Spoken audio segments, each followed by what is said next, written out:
2022 का चुनाव करीब है। जुमा जुमा 5 से 6 महीने का समय बचा है जब पहाड़ पर सियासत की जंग शुरू होगी। भाजपा और कांग्रेस की नूरा कुश्ती तो आपने बीते 20 सालों में देखी है, लेकिन एक तीसरा कोण बन रहा है आम आदमी पार्टी का, जिसने भाजपा और कांग्रेस की सियासी जमीन के नीचे काफी उथल पुथल मचा रखी है। ऐसे में सवाल ये उठता है कि क्या आने वाले चुनाव में 70 विधानसभाओं वाले इस उत्तराखंड के सदन में आम आदमी पार्टी दहलीज को पार कर पाएगी। कुछ रणनीति भी है और कुछ उनके पीछे के कार्य भी हैं जिसको लेकर वो पहाड़ पर दस्तक दे रहे हैं। हम बात करेंगे इन्हीं मुद्दों पर। आम आदमी पार्टी में अभी आए हैं रविंद्र जुगरान है, वरिष्ठ राज्य आंदोलनकारी भी हैं, मुखर वक्ता भी हैं और अपनी बातों को बड़े लाग लपेट को हटाकर साफ सुथरा कहते हैं। रविंद्र जी, आप भी बड़े साफ गोई से बातें कहते हैं। क्या लगता है आपको कि 2022 के चुनाव में आम आदमी पार्टी वाकई भाजपा और कांग्रेस की जमीन खिसका पाएगी? देखिए, एक चीज तो साफ है जिसपे कोई किंतु परंतु उत्तराखंड की जनता में कोई संशय नहीं है कि एक दशक से उत्तराखंड की जनता तीसरे विकल्प की तलाश में थी।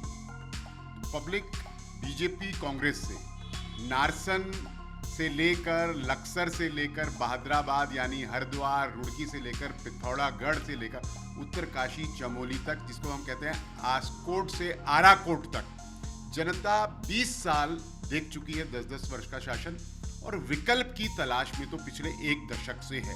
लेकिन ये 4 वर्ष जो निकले ये प्रचंड बहुमत की सरकार ने, इसमें तो जनता की सारी उम्मीदों को धराशायी कर दिया, क्योंकि ट्रिपल इंजन की सरकार चल रही है।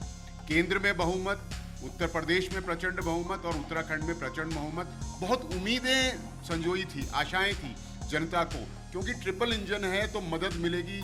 उत्तराखंड के जो पेंडिंग इश्यूज हैं वो यूपी के साथ जो हैं हम उनको सॉर्ट आउट कर लेंगे, और जो उत्तराखंड को केंद्र की मदद की आवश्यकता है वो पूरी होगी। लेकिन अगर 20 वर्षों में सबसे ज्यादा हतोत्साहित, डीमोरलाइज अगर किया है तो बीजेपी की प्रचंड बहुमत की सरकार। इसलिए जनता इस विषय पर क्लियर है, ये चाहती है कि कोई तीसरा विकल्प आए। अब ये जो पिछले 6, 8, 10 महीने से आम आदमी पार्टी की आहट पर्वतीय क्षेत्र के अंदर, उत्तराखंड के अंदर सुगबुगाहट, चर्चा, विमर्श शुरू हो गया है। निश्चित रूप में लोगों को, पब्लिक को एक साफ सुथरा, ट्रस्टेड, ट्राइड प्लेटफॉर्म मिल रहा है, जिसने दिल्ली के अंदर 5 वर्षों में वो कीर्तिमान स्थापित किए हैं जो हिंदुस्तान के अंदर किसी राज्य की सरकारों ने 15-15, 20-20, 25-25 साल शासन करके नहीं कर पाए। रविंद्र जी, कहा जाता है आम आदमी पार्टी कॉपी कैट करता है, मतलब कॉपी करती है। अभी आपने कहा कि जो दिल्ली का मॉडल है वो आप उत्तराखंड में लाएंगे, ठीक है। यही बात तो मोदी जी ने भी कही थी कि गुजरात मॉडल हम देश में लाएंगे। फिर आप कहते हैं कि वो नाकामयाब हो गए। फिर आपने कई जुमले ऐसे दिए उत्तराखंड में, जैसे कुछ दिनों पहले आपके प्रभारी ने कहा कई मंत्री विधायक आने वाले हैं, वो बात आई गई हो गई। कुछ दिनों पहले कैबिनेट मंत्री हैं सतपाल महाराज, उनके लिए बातें उड़ाई गई। फिर अभी 1-2 और बड़े प्रोमिनेंट लोग हैं उत्तराखंड के, उनकी बात उड़ाई गई। कहा यह जा रहा है कि आम आदमी पार्टी भाजपा और कांग्रेस के बड़े लोगों के अफवाहों को उड़ाकर एक माहौल बना रही है। होना कुछ नहीं है, आखिर में भाजपा या कांग्रेस के बीच ही सत्ता की नूरा कुश्ती में कोई एक जीत जाएगा। देखिए, ये तो समय के गर्भ में है कि आने वाले समय में क्या होता है। दूसरी बात, गुजरात मॉडल की आप चर्चा कर रहे हैं। निश्चित रूप में गुजरात मॉडल को देखते हुए पहली बार दिल्ली के अंदर, केंद्र के अंदर मोदी जी को यही सोचकर हिंदुस्तान की जनता ने बहुमत दिया था कि वो गुजरात मॉडल, लेकिन इन 8-10 वर्षों में एक्सपोज हो गया है। आज सूरत, अहमदाबाद में कोरोना काल के अंदर पिछले 1 वर्ष में और आज भी अस्पतालों की क्या व्यवस्था है, कितना वहां वैक्सीनाइजेशन हो रहा है, कितनी टेस्टिंग हो रही है और कितना इंफ्रास्ट्रक्चर है, पूर्ण रूप से एक्सपोज हो चुका है। लेकिन वहीं आप दूसरी तरफ बिना लाग लपेट के बात करेंगे, तर्क, आंकड़ों, फैक्ट्स पे बात करेंगे, तो दिल्ली के अंदर कोरोना काल के अंदर जो मॉडल जो अरविंद केजरीवाल जी ने प्रस्तुत किया है वो तो हिंदुस्तान में कोई राज्य प्रस्तुत नहीं कर पाया है। और दिल्ली के अंदर केजरीवाल सरकार कह रही है हमें वैक्सीन तो दो, हम 50 लाख वैक्सीन रोज लगाएंगे, वैक्सीन का शॉर्टेज है। तीसरी बात आपने कही कि बड़े बड़े नामों का उल्लेख किया जा रहा है। आम आदमी पार्टी ने कभी किसी व्यक्ति के बारे में ये नहीं कहा कि उक्त व्यक्ति आ रहा है नाम लेकर, फला व्यक्ति आ रहा है नाम लेकर। जो आम आदमी पार्टी के प्रदेश प्रभारी दिनेश मोहनिया जी ने कहा था कि 4 लोग इंक्लूडिंग 1 कैबिनेट मिनिस्टर, कई विधायक संपर्क में हैं, तो वो हम उस पर आज भी कायम हैं, आज भी बरकरार हैं। हम आज भी कह रहे हैं वो हमारे संपर्क में हैं और निश्चित समय पर उनका समय भी उनके लिए अनुकूल होगा और हमारे लिए भी अनुकूल होगा, उनकी एंट्री होगी। अच्छा, कांग्रेस में मुख्यमंत्री चेहरा किसे आप मानते हैं? हरीश रावत जी बीमार भले हैं, लेकिन नज़र उनकी उत्तराखंड की सियासत पे, सल्ट का रिजल्ट वो अपने फेवर में लाने के लिए वीडियो भी जारी करते हैं। अब तक का जो सफरनामा as a Harish Rawat politician देखते हैं, आपको लगता है आखिरी दांव वो खेलना चाहेंगे मुख्यमंत्री पद के लिए? देखिए, कांग्रेस के अंदर दुर्भाग्यपूर्ण से बीजेपी कांग्रेस ने 20 साल के अंदर कभी एक दल की सरकार नहीं रही है।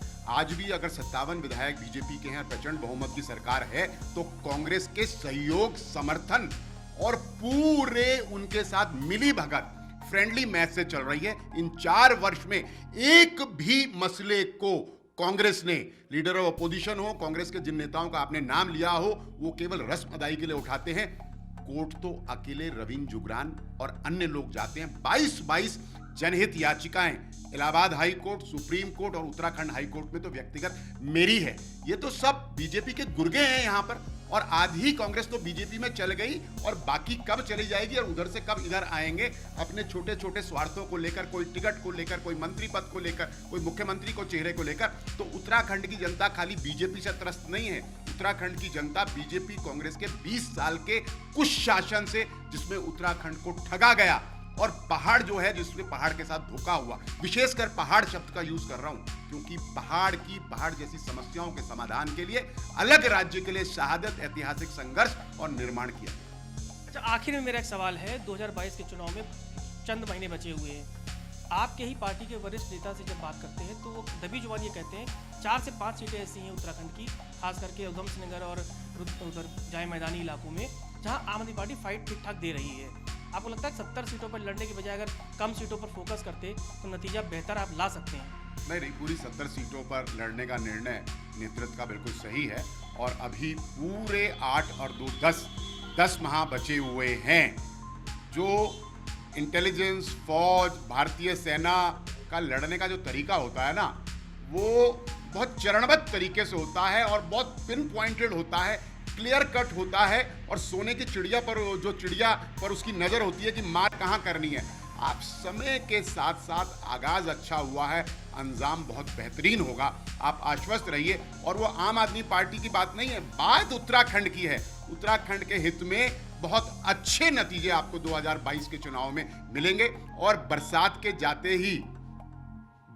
जाते ही आपको पूरा परिदृश्य बदला हुआ नजर आएगा उत्तराखंड के अंदर। बच्चे और हर महिला की जबान पे झाड़ू का निशान होगा और आम आदमी पार्टी और अरविंद केजरीवाल का स्लोगन होगा। बहुत शुक्रिया हमसे बात करने के लिए। रविंद्र जुगरान की खासियत है अपनी बात को रखने के लिए बड़े अच्छे शब्दों का प्रयोग करते हैं। पुराने मजे हुए नेता हैं, भाजपा से आम आदमी पार्टी में आए हैं, नए इरादे हैं, खुद भी कहीं से चुनाव लड़ेंगे ऐसा इशारा इन्होंने समय समय पर दिया है। हम भी देखेंगे इस बात को कि 2022 में जब चुनाव नज़दीक आएगा और भाजपा और कांग्रेस अपने अपने चेहरों को उतारेगी मैदान में, तो आम आदमी पार्टी कहाँ ठहरेगी। जो लोग कह रहे हैं कि क्या 10 से 12 सीटें हैं जो निर्णायक हो सकती है 70 विधानसभाओं में, आम आदमी पार्टी की रोल अदा करेगी, इसका इंतजार हमें भी रहेगा। कैमरामैन इमरान के संग Ashish Tiwari, news virus network, Dehradun.